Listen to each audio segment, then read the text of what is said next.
Flourishing Unfiltered, the podcast for high achievers who seek a professional life that feels as good as it looks. We talk about the unseen journey of struggles on the path to success that people rarely talk about. I'm Karen Smith, positive psychology practitioner and leadership coach and consultant. And I'm Dr. Micah Nyhouse, positive psychology and self-leadership speaker and consultant. Before we begin today, we would like to acknowledge the traditional custodians of the land in which we're recording. We pay our deepest respects to their elders past, present and emerging. As we share our stories today, we honour the rich tradition of storytelling that has been passed down through generations. If you enjoy our podcast, please leave us a review. And with that, let's get started.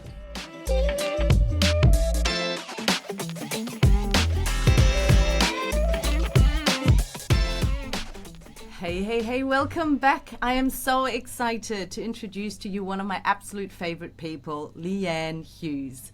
Now, Leanne is a consultant, speaker, and self-confessed thought breeder. For decades, Leanne has helped leaders, teams, and corporations remove boundaries to reach for possibilities and achieve greatness.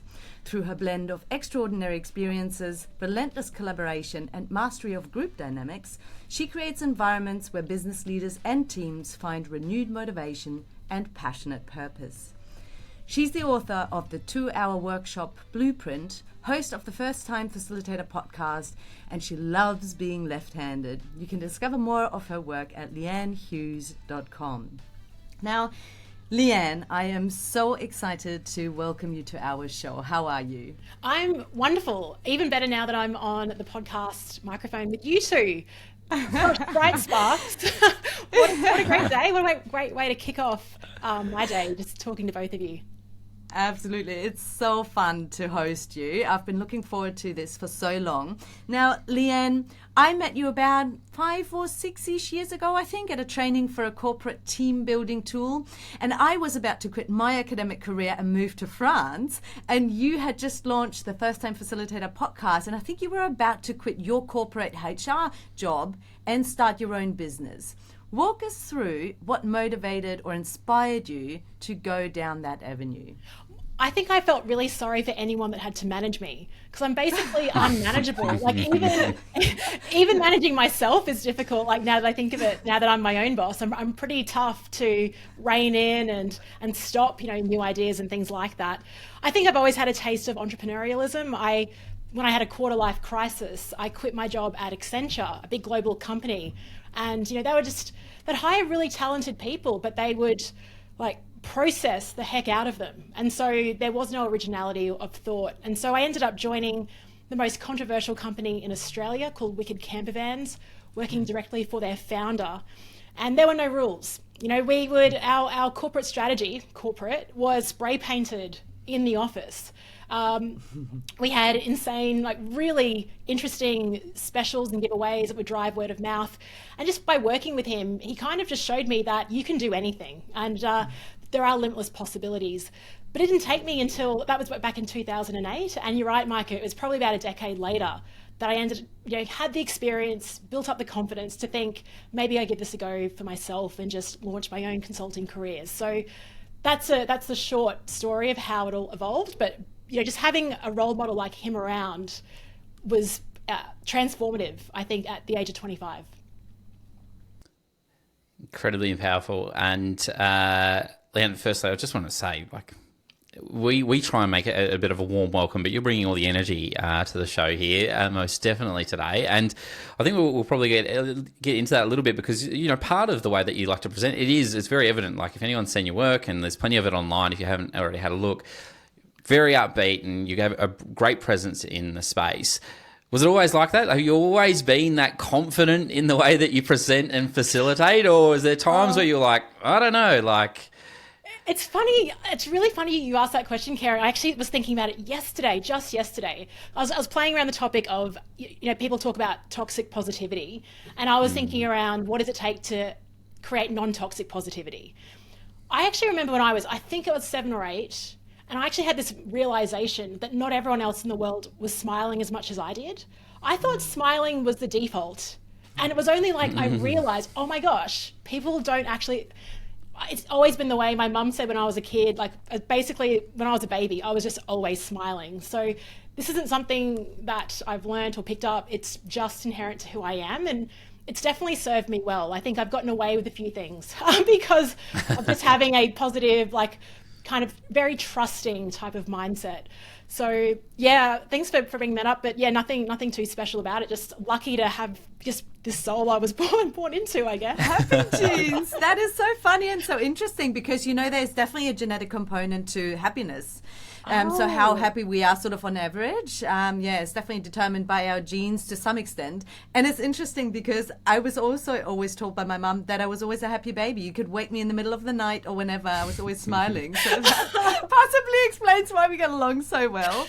I think so. Yeah, it's amazing. And I've loved watching you grow and watching your business grow and for you to evolve. And you never stop. You always keep evolving. I think that's my favorite part about you.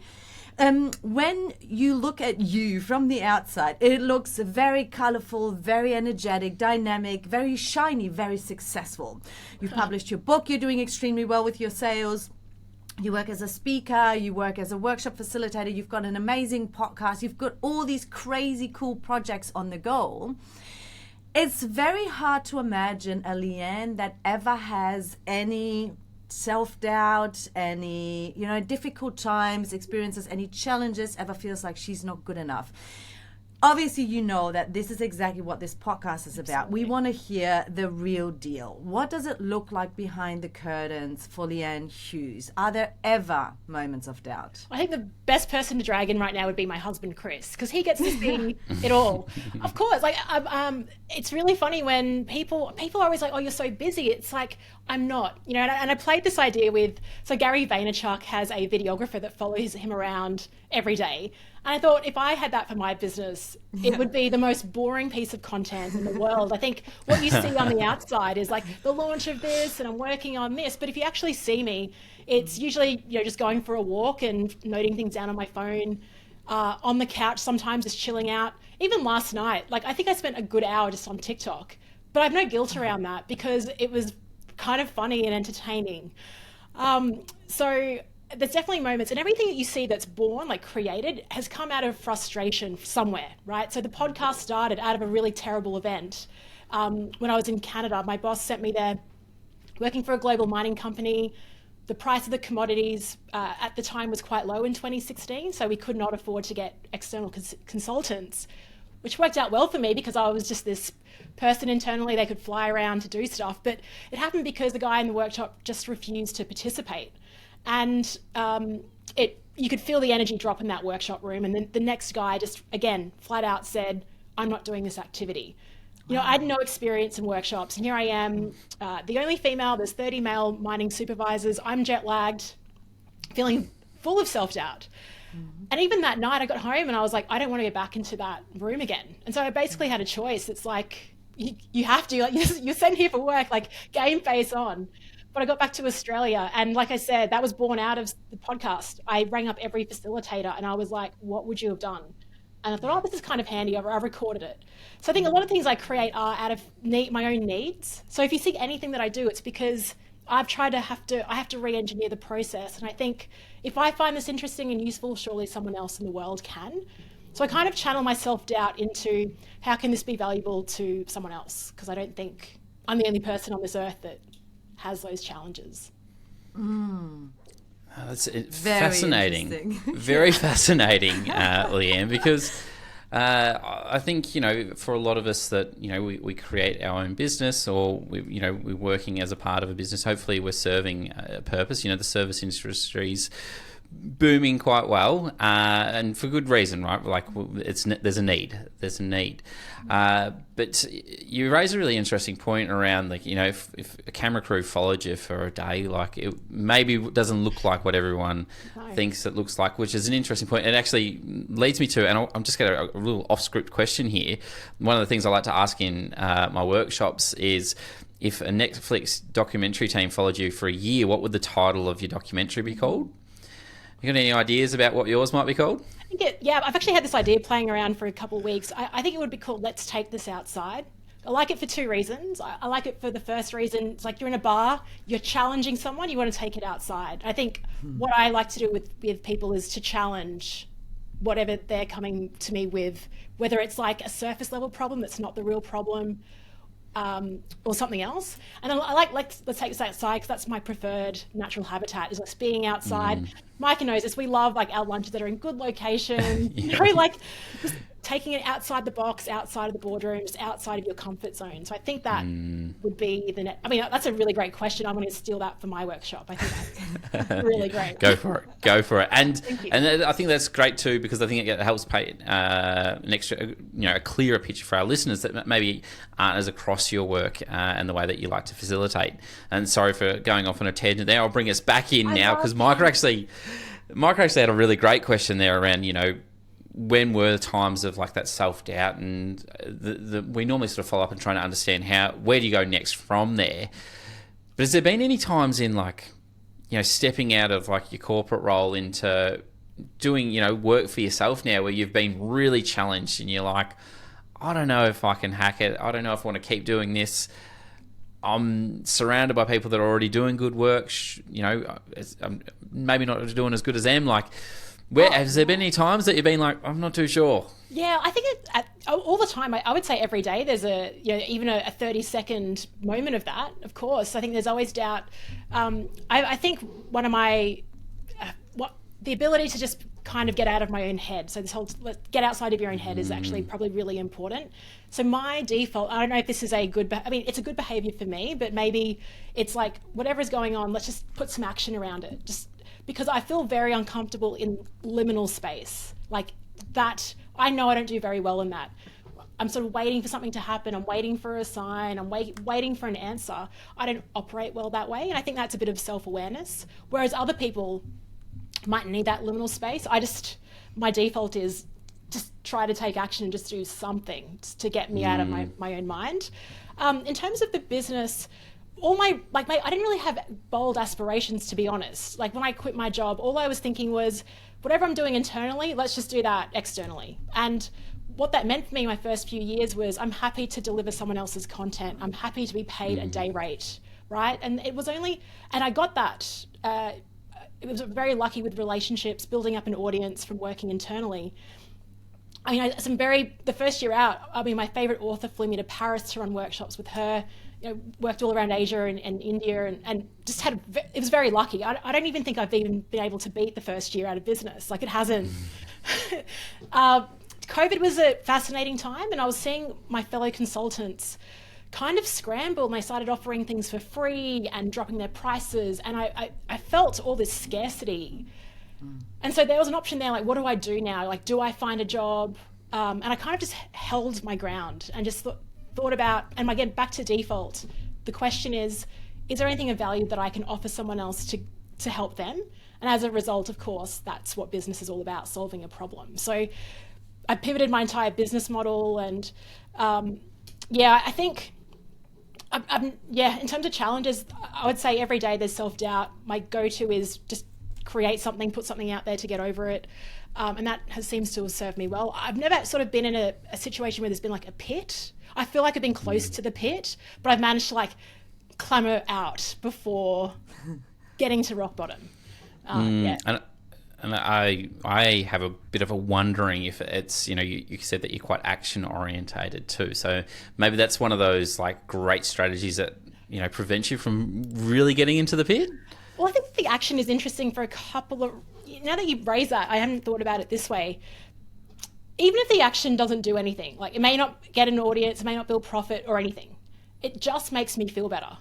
And maybe that's the clue, is that at least I feel like I'm doing something. And so, even if it doesn't, and I do a lot of things in my business that have nothing to do with profit at all. It's just, it fuels me. And I would say 90% of business coaches would be like, stop doing that, Leanne. But it's like, well, that's the reason I have my own business. It's able to make that choice. Yeah. Yeah, you've got the autonomy, right? Absolutely. I had a wrong. This is what I said. I'm unmanageable. Like.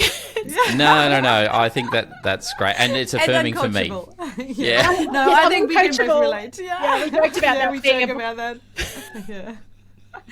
That's hilarious. And can I just say, because you said earlier your Netflix show would be called Let's Take This Outside, can I add in brackets your own head by taking action? Love Let's take this that. outside your own head by taking action.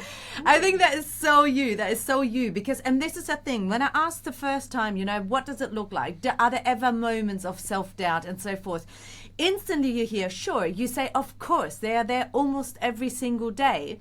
But straight away you take action on that and you get yourself out of there. And I'm almost inclined to say, but I want to hear about the struggle. Where are the emotions? You know, show me that Leanne also is in the emotional pit. I was trying to, because when you sent me this question, I was trying to connect with it. I was trying to go deep with it and be vulnerable, honestly. And I'm like, I've got nothing. I kind of joke about it. Like, I did this event with Michael Bungay Stania, and I kind of, like, the whole thing around that was, I'm shallow. Like, I'm actually pretty surface level and shallow, and not in a bad way, in a way that enables me to do stuff.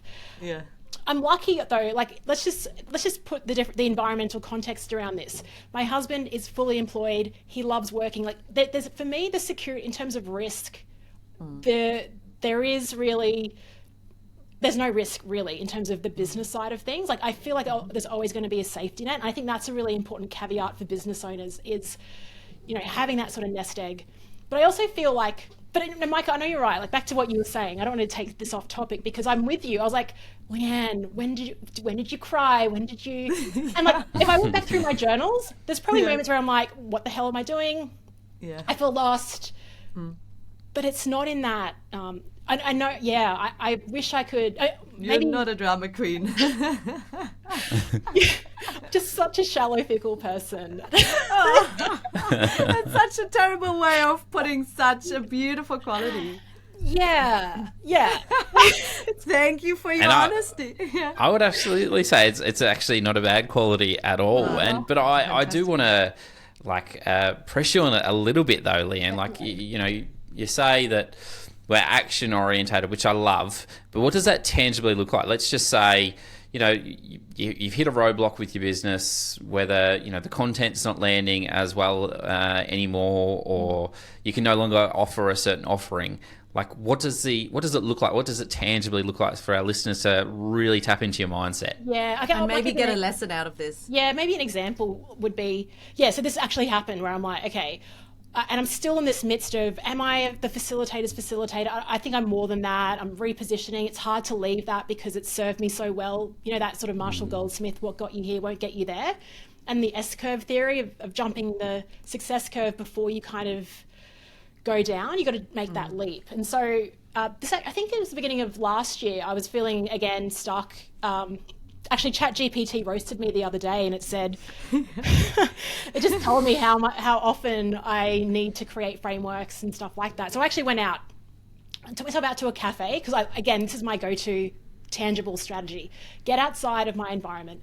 I just got a coffee, I had a journal, and I was just thinking, if I was writing an invitation to some type of offer, what would it be? And I just described my perfect day, what I enjoy doing, which involves, as Micah can attest to, like sparkling wine, champagne, some Prosecco, Post-it notes, ideas, great location. I just wrote down my favorite, if I could pick an ideal work day, that would be it. And that became an offer that I put out to my email newsletter like an hour later, and I just called it the Red Carpet Experience. And someone from New Zealand booked it that day, and she flew over, you know, a month later for that. It wasn't even about anyone booking it, to be honest. It was more about just putting a stake in the ground. And I think when we feel lost, that is a dangerous time. Like, when you feel like you're not gaining momentum, it can turn very quickly and you start losing confidence in yourself. This strategy I kind of call it constructively delusional. You know, it's kind of bold to just put, when you're in your weakest point where you think nothing's working, to put out something that's quite ambitious. But that's what I did. And just putting out that offer then signals to everyone else, because I think people buy us because they want something of what you're offering, like if that's like your boldness, your confidence, whatever that is. So you've got to demonstrate that in the way that you work. And so that was a moment, very tangible, just writing, no computer, from the heart, as deep as I could go. That's amazing. And can I just add to that, because sometimes we talk about being paid for being rather than doing. So I feel like that's kind of what you alluded to before. So it sounds like maybe part of the lesson here is to figure out what companies might pay you for in terms of the being rather than the doing. Exactly. Who are you and how can you package that into an offer? And that's if you're market. So this is the hard thing around marketing that though, right? Because it's easy to market something that you do. What the results are. If your market, that's like a leadership result. If you're marketing like this is the way I am. I mean, first of all, it feels very self-grandizing, doesn't it? Like it, and you're almost like, how dare I do this?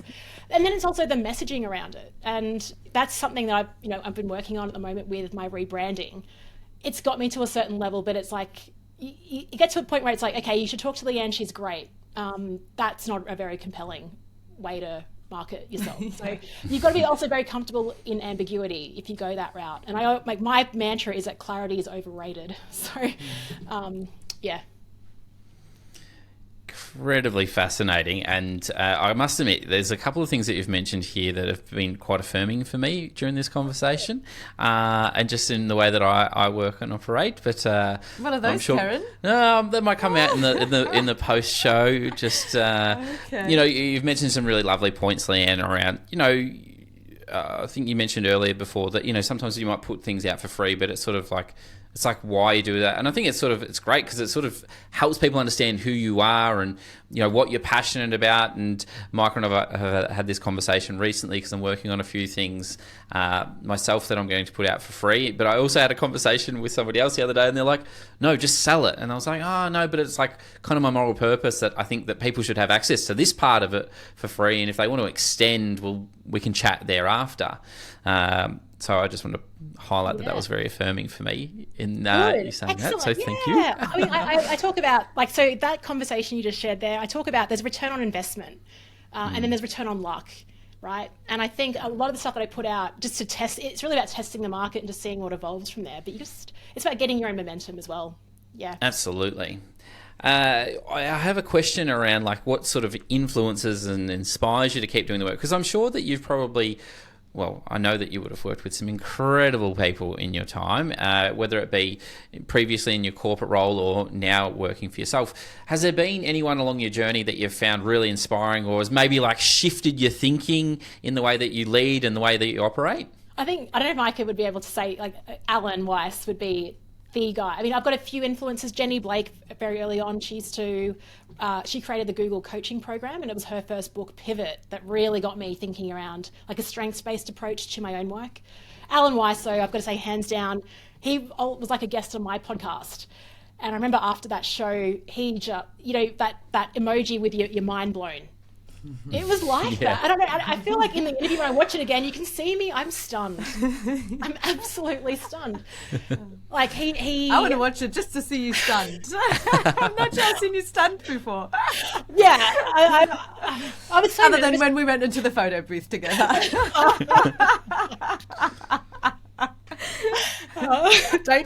That photo has never been released. Cut. So Alan Weiss. I mean, he said. He's written 60 books, author of $1 Million Consulting. It's funny how my inspiration lies with him, because there's basically, if you looked at us together, there's nothing we have in common. But he just speaks the truth, and he's unapologetic. He's fearless. He's built everything. He's just all about just IP, just getting things out there, living a really great life. He's unashamed to say he's got 5 exotic cars. He's just everything about him. I admire, and I've been working with him ever since that podcast. I decided to work with him. I caught up with him in Vegas this year.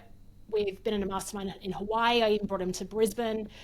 I'm just so lucky that one of the most, he calls himself the rock star of consulting. And now we're doing a live stream every couple of weeks, but he's been the biggest influence on my career, as well as probably John Webb, the owner of Wicked Campers, back when I was 25.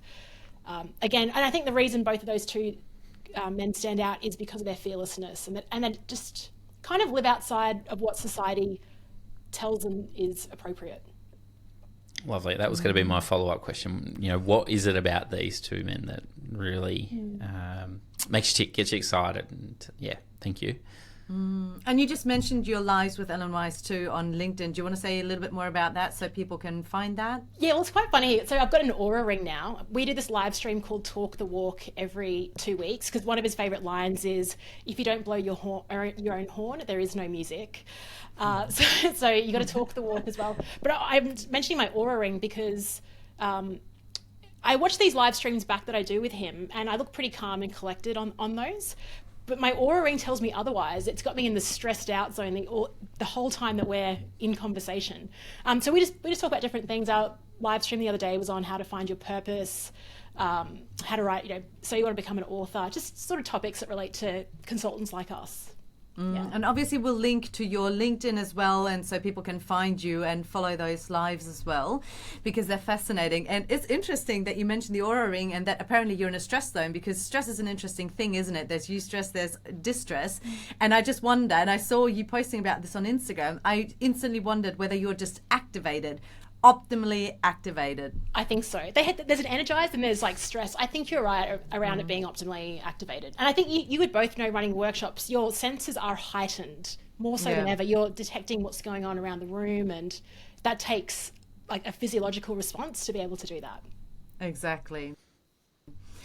Leanne, this has been so fascinating. Maybe slowly coming to the end of the conversation. After everything we've just spoken about, what is some advice that you might want to give to other solopreneurs like yourselves, or entrepreneurs, coaches, new leaders who might feel stuck every now and then and not know where to take it from there? Oh, if they're stuck. I would say, when I spoke about my strategies for getting stuck, but I think the biggest thing I kind of rely on when I am stuck is I've got so much input that's coming in. So when I'm stuck, I tend to read I need to read another book, I need to listen to another podcast, as if those things will help me out of it. And I think rather than listening and consuming, just start creating. So put that stuff away, go walking without your AirPods. Like, just listen to yourself, journal, create, put things out there. I think, again, that's another way of getting out of that stuckness. So yeah, I notice a trend sometimes when I'm always searching. Was it Sigmund Freud that said, no, it was Jung. He said, those who look outside dream, those who look inside awaken. And I just think that's really powerful. Like, stop looking externally for validation or answers and just look from within. That's beautiful, and I think that probably speaks to some of that self-doubt and like having a bit of faith and confidence in yourself. And I know that like my business, the little mantra is helping you unlock your potential, right? Because I think a lot of people have it within, they just don't realize. And yeah, taking a moment to pause and not try and find externally, am I doing it right? Like, maybe I am. I just need to take a little moment here. Yeah, and who's to say the external people are right as well? I mean, I think we put a lot of people on a pedestal, and I don't know if that's kind of dangerous sometimes when we're trying to build a business. Yeah. Yeah.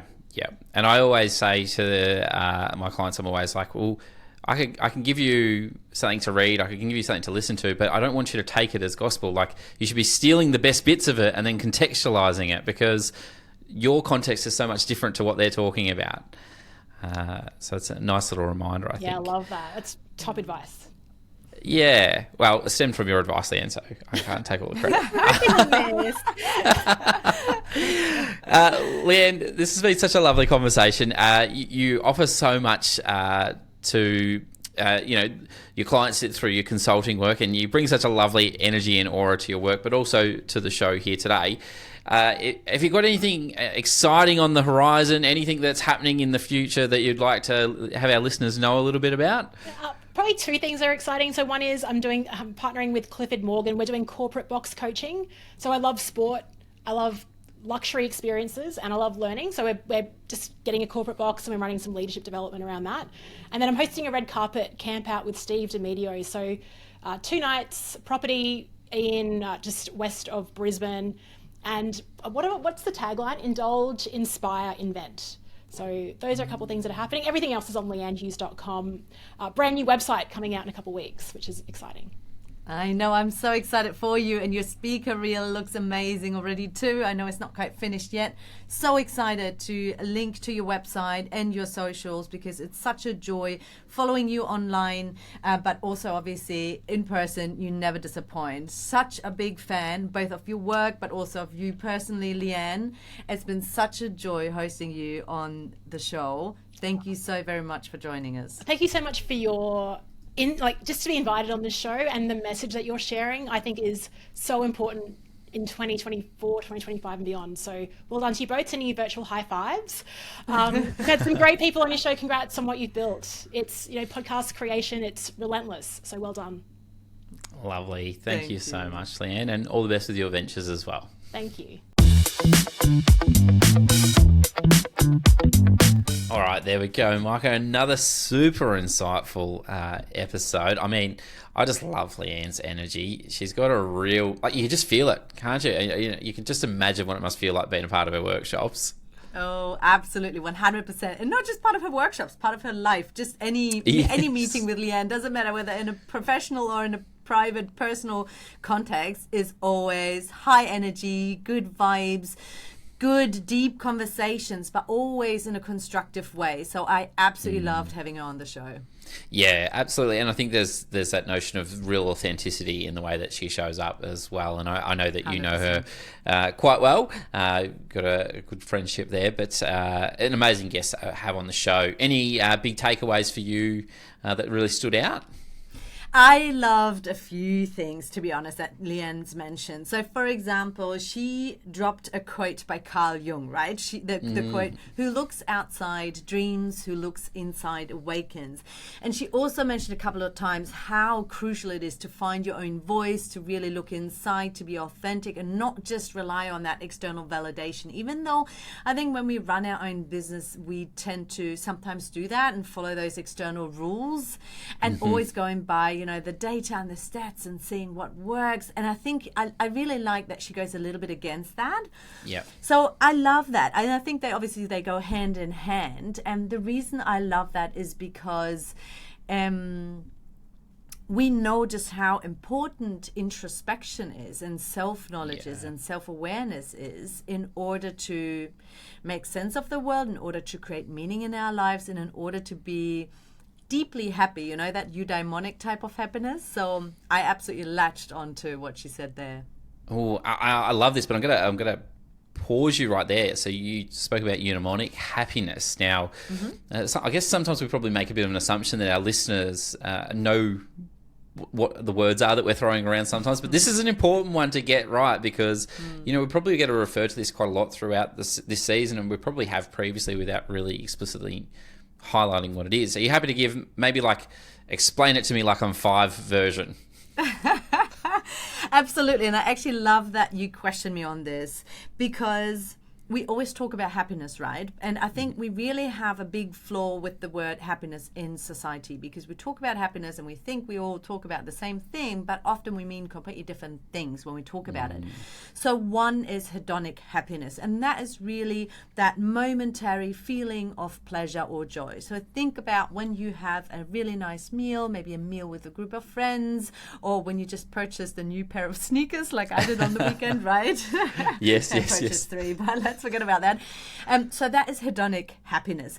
The other type of happiness is eudaimonic happiness, and that is that deeper feeling of being completely fulfilled, to feel like your life makes sense and is meaningful, that feeling of growing as a person and being able to accomplish goals and master new skills. So that's a much deeper level of happiness called eudaimonic happiness. And as you can imagine, sometimes in order to be eudaimonically happy, we actually have to sacrifice hedonic happiness. So if you're working towards a larger goal that might require a lot of time and energy investment, for example, studying for a degree so that we can pursue a career that becomes meaningful to us, sometimes we might have to say no to having that dinner with friends or going to that party. But what's important to understand is also that we actually need both in life. Both types of happiness are absolutely important for our well-being. That's a really good point, and I wonder if we can further contextualize this for our listeners. Could you give an example that might exist in your own life of where you've experienced a bit of hedonic and eudaimonic happiness? Ooh, I think in my career, I have this all the time. So, for example, I live my purpose through, well, one of the things I do in my career is positive psychology coaching or self-leadership coaching. And sometimes when it's a deeply meaningful and a positive and a good vibe kind of coaching session, I have absolutely both. I feel so fulfilled by helping my clients transform on their journey, and at the same time we share such a beautiful moment together. So I guess that would be an example.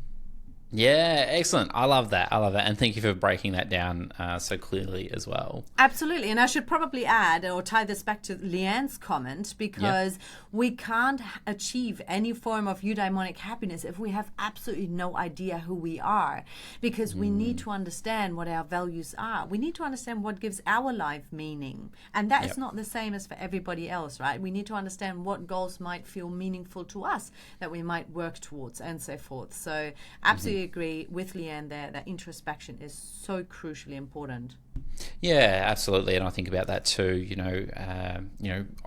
Put a post out on social media, it might not land as well as you'd hoped, and we can get really caught up in that and go, why don't people like it? And I think sometimes it's nice to just stop and go, maybe I'm doing some good stuff, and that's okay. I'll just keep chipping away at the good work that I'm doing. I know that's often a statement that I leave my coaching clients with. It's like, keep doing the good, keep fighting the good fight. Like, you're doing some amazing work, even though we don't always see the fruits of the labour now. That is so true. Yeah, so that's a really good one, and I love that you brought that point up as well. Just acknowledging too that happiness looks different for different people. So it's one of those things that's not always great to compare ourselves to other people's versions of happiness as well. Oh. Yeah, never a good idea. Yeah, I think we could talk about that forever and a day. Anything else that you got from that chat with Leanne? I have a couple of other things that also stood out for me. So one is, I love when you asked her about a Netflix show, what her Netflix show would be titled, or documentary or something. And she said, let's take this outside. And then and throughout the conversation, we added the bits of outside of our heads by taking action, right? Yeah. And I love that. And Leanne is so much about taking action and just never ruminating anything. And I think that is so important and so aligns with what research shows as well, that when we tend to ruminate, that's usually never a good idea, and how important it is to break that rumination cycle. Yeah, I love that one too, and breaking free from the space that we're in. And I know that we spoke briefly about this straight after the show. We're like, oh gosh, yeah, how good is it to, go and work in a different space, or go and have coffee in a cafe and try and chip away at some solid work? Or sometimes I'll do a coaching call, literally as a call, as I'm walking out in the bush, and I'm encouraging them to do the same, right? Let's get away from the office. Let's let's detach a little bit from that so that we're not caught up with all of the thoughts, feelings and emotions that sit there, and let's free up the mind a little. Oh, and how good is it to get outside? I mean, that she specifically said, we don't have to get outside in order to break that rumination cycle, that cycle of constantly overthinking and thinking more and thinking through this problem we might be experiencing where we feel stuck with something. But we just know so well that overthinking in that way, we don't usually arrive at any solutions, right? How often have you been ruminating, especially when we wake up at 3 a.m., right?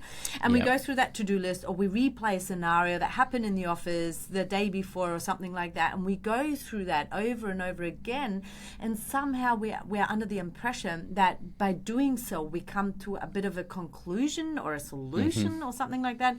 We don't ever do that. Ruminating is never constructive. In fact, research shows that rumination is linked to depression, anxiety, and so forth. So just really not a good idea. And just shocking the system by either taking the body outside, doing something completely different, biting into a slice of lemon, putting on your favorite music or whatever is such a good way of breaking that rumination cycle. I love that you finished that section with that, because I was about to ask, you got any practical tips there, and you just threw a couple of them in the mix straight away. So thank you. And I've come to the conclusion too myself that, when I wake up in the middle of the night and I've got something on my mind, or I'm trying to go through that to-do list, I've recently come to the conclusion that no good thinking is happening at that time in the morning. So just park it, and hopefully it's taken some time. I'm not saying this is easy by any means, but, just park it and come back to that with a fresh set of eyes. I'm not solving this at 2 a.m. and nobody's going to listen to me anyway. Not at that time. I know. I 100% agree. And it's one of the best skills you can learn to park it, to recognize that when you're ruminating in the middle of the night, park it, get back to sleep. The next day, you're so much better equipped to deal with it. Yeah. And the mind just needs to be a bit refreshed and actually have a chance to recharge the batteries there. Now, you said you had a couple of things left. Have you got anything else? Well, the last thing I was going to highlight was she spoke about being constructively delusional. Did you like that? Yes. I wrote that down as well. I don't know. What do you think? What was your interpretation there? And I was thinking the same thing. I wonder whether everybody just interpreted that in their own way. And here we are having a chat about completely different things. I'll tell you what I thought she meant. Yeah. So I thought she meant basically having a mindset where you temporarily maybe suspend any disbeliefs you have about your abilities or outcomes. So meaning that by being constructively delusional, you ignore any fears you have about not being good enough right now, and that then enabling you to take bolder actions or positive actions that you might otherwise avoid. What did you think she meant? Does that make sense? Yeah, I think I was probably thinking the same train of thought, and I think I've mentioned it on the show before. It's a beautiful quote, and I don't know if he originally said it, but I've seen it. Like Hormozy said, fear is a mile wide and an inch deep. Right, so it looks massive and it's expansive, but it's not that bad. That is so true. I'm sure someone's going to pull me up and say he wasn't the person that said it first, but that's where I've remembered it. So, but yeah, I think that was kind of what I was thinking as well. That was kind of my like takeaway from that. Like we can get really caught up in our thoughts, and Aaron Tate, who was one of our previous seasons guests, actually put out a beautiful Substack around just like jumping in, like giving things a go, and do it, even when you're not confident at times, because that's where and his point was that's your opportunity to learn. That's your, that's where we learn most about ourselves in the first place. That's right. That's right. So and there's that beautiful quote from I think it was the founder of I'm going to be pulled up, I can tell well and truly here from misquoting all these people. I'm sure it was the founder of LinkedIn. He said something along the lines of, if you're not embarrassed by the first iteration of your product, you've launched too late. And I think about that all the time. It's like, I just got to give things a go. And you would have been through this in your career where you've like done something, you look back and you're like, did I do that? Goodness. Oh, I guess I did that. And why? Every time I look at some of my old stuff, I don't know whether it'll ever get better. But what I loved about this too, about constructively delusional sort of attitudes, is that we know that there is, a type of optimism, learned optimism that we know from psychology, Martin Seligman, learned optimism. So there's a type of optimism we can learn, and it doesn't mean that we become biased in a positive way and we become delusional. Really, we know that we tend to be negatively biased, right, rather than being too optimistic. But if we pay attention to our successes and failures, and we make sure that we attribute the successes to something internal and stable, to our own skill set and effort and resilience and that sort of stuff, rather than to external attributes, we can learn to become more optimistic, and I guess that then enables us to take action more readily. Yeah, and gives us confidence too, right, as well. And Absolutely. you highlight a really good point here, and I think the way that I sometimes describe this in my conversations with clients is around, we don't want to be blindly optimistic. No. We don't want to go, I can achieve this, and there's no way of getting it. I mean, that's where like hope theory starts to like come into play there too, right? And that's probably a conversation for another podcast episode, I'd say. But learned optimism is this beautiful thing that helps us reframe the situation that we're in here and now with a more positive lens. It gives us the confidence to go ahead and work towards something that might stretch us and help us to grow. So there's a beautiful takeaway there. Yeah, absolutely. Because this is so important, I think, to drive home, because our brains collect evidence all the time. right? Our brains collect evidence all the time, and we know that we tend to be more negatively biased. That means that when we're successful, we are more likely to look for evidence as to why the success was based on something external to us or outside of our control. We need to make an effort to collect evidence that kind of speaks for us so we can actually become confident. I think, that's just so important. Yeah, absolutely. And that negativity bias, it's an interesting one. And you see it all the time. You ask people to tell us what they don't like about a show, an event, a workshop, and they can pretty quickly rattle off a whole series of things. And then you flip it and you're like, oh, well, what were the positive things that you saw about that show, event, or workshop that you attended? And they struggle. It's a lot harder, the effort. I know, but especially about ourselves. Ask someone about their weaknesses. They'll readily rattle down a list of 30. Yes. Ask them about their strengths, and they're struggling. It is the saddest thing in the world. Indeed. Very, very challenging. Oh, gosh. Well, another fruitful conversation, and I feel as though the energy from the conversation with Leanne has just flowed into our little post-show here as well, and hopefully our listeners have felt that as well. But thank you for a very insightful recap. I feel as though you've brought all the conversation to this one here, Micah. Questions. Yeah. Oh, I mean, you've prompted hopefully our audience members with lots of really good thoughts there. But I guess the big takeaway there: remain constructively delusional and see where it gets us. Love it, Karen. Yeah. All right. Well, until next time. Hope that everyone's enjoyed today's episode, and we can't wait for you to tune in to our next episode. We're pretty early in the season. We've got lots of amazing guests still to come, so stay tuned for plenty great more lessons.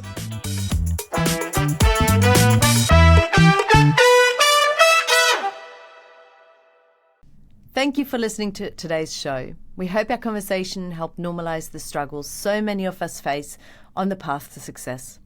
While on the outside things often look like sunshine and rainbows, this is rarely the experience for anyone behind the facade.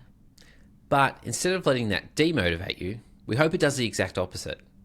To let it fuel you to keep pursuing your purpose and realise your potential. Just without the added burden of feeling inadequate, and a little more patience, some tips, and self-compassion instead.